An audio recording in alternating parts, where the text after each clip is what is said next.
we always knew this was going to be a difficult show. And you know me, I like to accentuate the positive in everything there is. And there is some positives in the USA effort, but the big positive, and we have to take our hat off to Canada. Congratulations to what they were able to do. It's been 36 years since Canada qualified for a World Cup. It's been so long, it's skipped a generation, so nobody knows what it's like to participate in that. This is all new, and they're going to the World Cup after this result. There's no ifs, ands, or buts about it. They have a style, they have a philosophy, they have a spirit. They just come together. They look out for each other. It's a proper team, and that's one of the concerns with the U.S. team. We have all this talent, but you don't just drop them in, plug and play, and expect to get the result.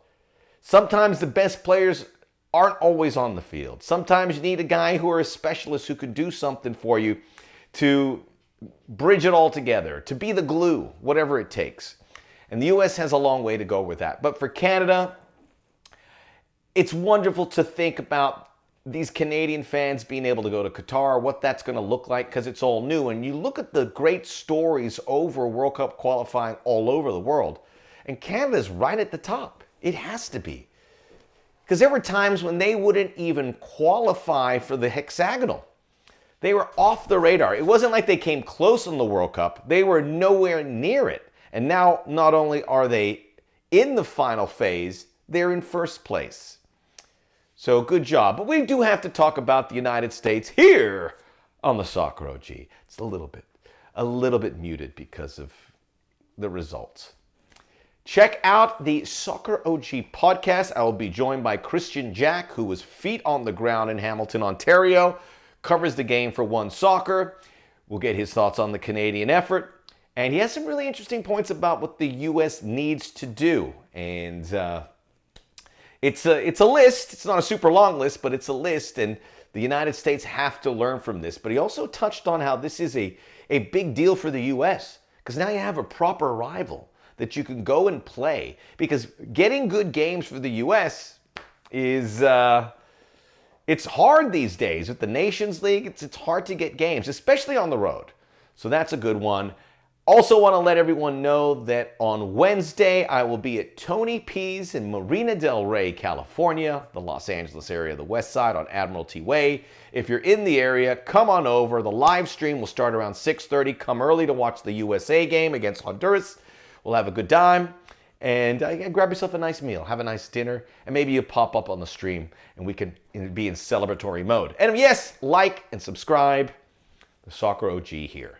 So let us get into it. Coming into the game, a lot of red tape, a lot of issues.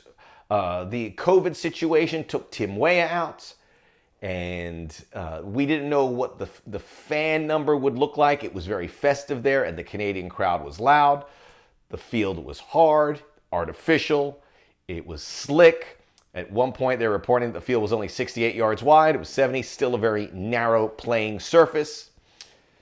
That all said, I thought the U.S. came out and handled it well. They handled it well for 5 minutes. Then Matt Turner hits a ball, it gets caught up in the wind, an immediate counterattack, and Kyle Larin tucks it away to get the lead. So we may jump in and out of order here, but we'll try and keep it somewhat chronological. So let me give you the starting 11 for the United States. Matt Turner in goal. You had Jedi Robinson at left back, Miles Robinson, Chris Richards centrally, Serginho Dest out wide on the right, three-man midfield, Weston McKennie, Tyler Adams, Yunus Musa, up top, Christian Pulisic, Brendan Aronson, Gyasi Zardes. And we've had a lot of discussions here about the roster, and we're all up in arms, and it was about Sebastian Lletget and Paul Arriola, and Zardes has played, but a few other guys like Christian Roldan. But now we can see, as I predicted, keep it very close to the vest with the 17, 18 players. Might have to expand that a little bit for the next game because there are some injury concerns. Tyler Adams with the hamstring. The game's in 3 days. Hamstrings take a little bit longer than that. Walker Zimmerman had a hamstring concern coming in, and Chris Richards with the foot injury. Chris Richards, great again. He's becoming our best defender. He really is. He's becoming our lockdown center back, and we've developed him nicely. It's another positive with the U.S. Hopefully he's okay, because Miles Robinson looked like a guy who hadn't played in a long time, and had maybe his worst day as a U.S. international. But he set a very high bar. But I love what I saw between Richards and Zimmerman in the first game, so I would like to see that again. Injuries permitting, both of them are dealing with that. Center backs could get pretty thin here. I said those three guys, if we can circle them in, and Miles Robinson may get another game, he's fit, but those three guys will eat up the minutes in those three spots. Midfield is good. The attacking situation is where the problems are. And Christian Pulisic, to me, is the big storyline after these two games. He looks out of sorts. He looks uncomfortable. This is a situation that we saw in living color when he addressed the media ahead of the El Salvador game. He was just not comfortable in his own skin. And this is a result of his time with Chelsea. I have no doubt about it. And that's not Chelsea's fault. Chelsea have to do what's best for their club. And Christian Pulisic is an employee and he makes crazy money. So as he talked about it, he likes being a versatile player, but he wanted to play where he is best as a wide attacker here for the U.S. But it hasn't worked. He also takes all the set pieces, and he doesn't take any set pieces with Chelsea. I don't know who's going to take our set pieces. He had a real rough go with the exception of one that Weston McKennie headed there and saved by Milan Borjan at the end of the first half. That was a goal in the Nations League McKennie put away. Borjan, right place, right time. That was it for Pulisic, and he is going to start against Honduras, I believe. Unless you, I don't know. I mean, you've got to run with that. He's your best player, and I think you saw some developments of him getting out of this funk because remember El Salvador, he didn't even last. He just went after an hour. He was the first guy off the field. We have to find Christian Pulisic in a good space. As for the tactics, Greg Berhalter has to take some blame for this. He has a system, but the way this team, the players that this team has, it doesn't quite fit perfectly. Those wide players come out wide. Our fullbacks are not getting crosses in. Who is the best player to get a cross in? Let's get that player in a position to cross the ball, because it just dies there. It's all good and then collapses on that final moment. Greg Berhalter, as I say, he has to shoulder some of the blame, but he did address the performance. He said, I don't think they dominated much of anything tonight, talking about the Canadians. One thing separates them is quality of striker. He also added, hard to remember a performance away from home this dominant without getting a result. Was not dominant. Dominant is not a word I would have ever used for this U.S. performance. It was okay. They looked good. They got unlucky with that early goal, and then when it happened, Canada could go back to a 4-4-2, and the U.S. could not find the key to unlock that defense. The other point about Greg Berhalter, which is 100% spot on, is the strikers. Canada has Jonathan David and Kyle Larin. They were massive. Do we play with two forwards? Can we get Christian Pulisic behind the forward so he can be a little bit more effective? I don't see that changing much.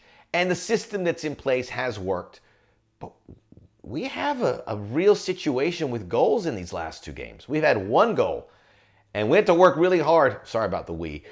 They had to work very hard for that against El Salvador. They weren't that close. They had the two good chances. That Paul Arriola bicycle kick, which I don't think would have counted if they would have reviewed it. It looked like he was offside because there was contact.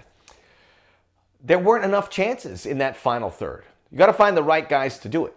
Canada has that. No Alphonso Davies, no problem. They have game winners in the attack.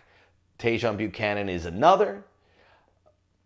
Lots of guys filled the gap. Junior Hoylett. I mean, everyone came in. Kamar Lawrence. These guys all did their job. Are they all the best players in their position? No.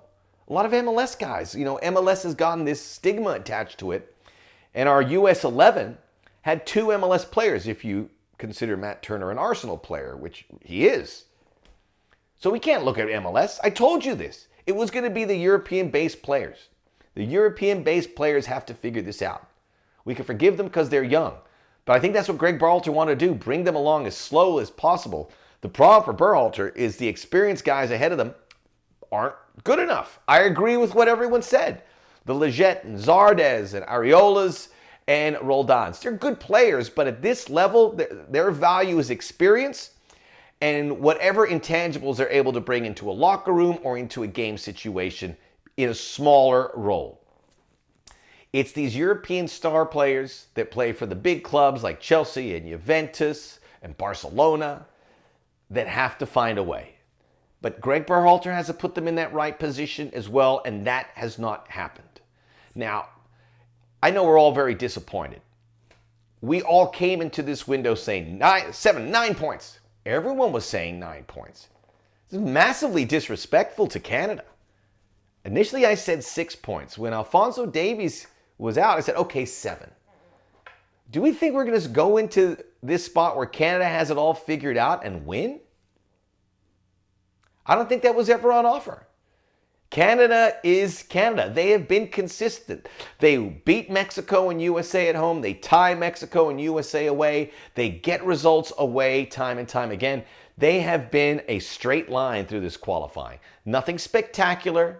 They put themselves in good positions for success, and they love each other, and they have that spirit, and their coach is a firecracker, and they get it done. It works. It's a system. It works. They have a style. I mean, look, Canada goes to the World Cup. I don't know what that translates. Maybe they get the doors blown off by a Belgium or an Argentina. But in this capacity, their style works. I think it's going to be interesting to see how high Canada goes in the FIFA rankings. They're currently 40th. I think they can get up to 35th or 34th, which is unheard of for Canada. This is a team that was in the 50s, 60s, 70s for so long. And now they are here. So nothing's going to change. This is a huge result now on Wednesday for Greg Berhalter in the United States. The injuries are going to, I can't imagine either hamstring injury is going to go, and we'll have to find out how Chris Richards. Guys are going to have to step up. As we look at the standings, we can see Honduras is a hot mess. No excuse not to blow the doors off of them, but it doesn't mean they are. So Canada now at 22 points with a goal differential of 12. USA and Mexico at 18. USA going to second with a goal differential of 6. Panama, 17. They had the big result winning at Jamaica. They won't go away. So many people were saying that the U.S. would be qualified possibly by the end of this window. No chance of that happening. Canada can't qualify either for the next window because of the Panama victory. So they'll probably get there by March 24th. Costa Rica, El Salvador, Jamaica, Honduras. Costa Rica has a blip of hope to maybe get back into it. But you look at that, worst case scenario, the United States finish 4th. The games they have, Honduras and Panama at home, they should win. And that would knock back the Canaleros, where the United States will finish in that top 3. They're going to finish in the top 3. You can feel disappointed about this. But in reality, the best case scenario is that we tie this game 1-1. It really is. Canada is all that. I say they're the best team in CONCACAF right now, until someone knocks them out, because they look better than Mexico and they look better than the U.S. right now. So Canada is number 1. USA has to focus on these home games. And that's the position they've put in. They haven't done enough on the road. It's tough, but Canada's figured out this road thing. They really have. And then we'll see how it goes forward. I did want to talk about Mexico a little bit. If you think the U.S. has some problems, well, Mexico is maybe a nudge below. Now, they got a point, but that was at home against Costa Rica. USA beat Costa Rica at home. I would say getting a point at home is a little nudge above losing away to a good team. Mexico, everything they do is so slow. Everything goes through Hector Herrera. They got to change that. This is going to be a seat of the pants situation for all these teams. I could go through, I have a long list of concerns for the U.S., but I think a lot of them are fixable. And they get a pass because of the quality of the opponent and the means by which it happened. The Canada has good players. But now the U.S. has to hit the reset. They'll get there. Greg Berhalter has to shoulder some of the burden. There's no doubt about it. Christian Pulisic too. Brandon Aronson. Not much from him. We'll get Tim Weah back on Wednesday, which is good news because I think he's a guy that constantly puts his hand up when he plays. The midfield works. Broke down a little bit, but it works. Got to connect those lines. And we'll see with the health of the fullbacks or the center backs. And if there's some changes out wide for the guys, we got to be able to cross a ball. Have to be able to cross a ball. The idea that we have the player who can change all of this is again naive. It's not there.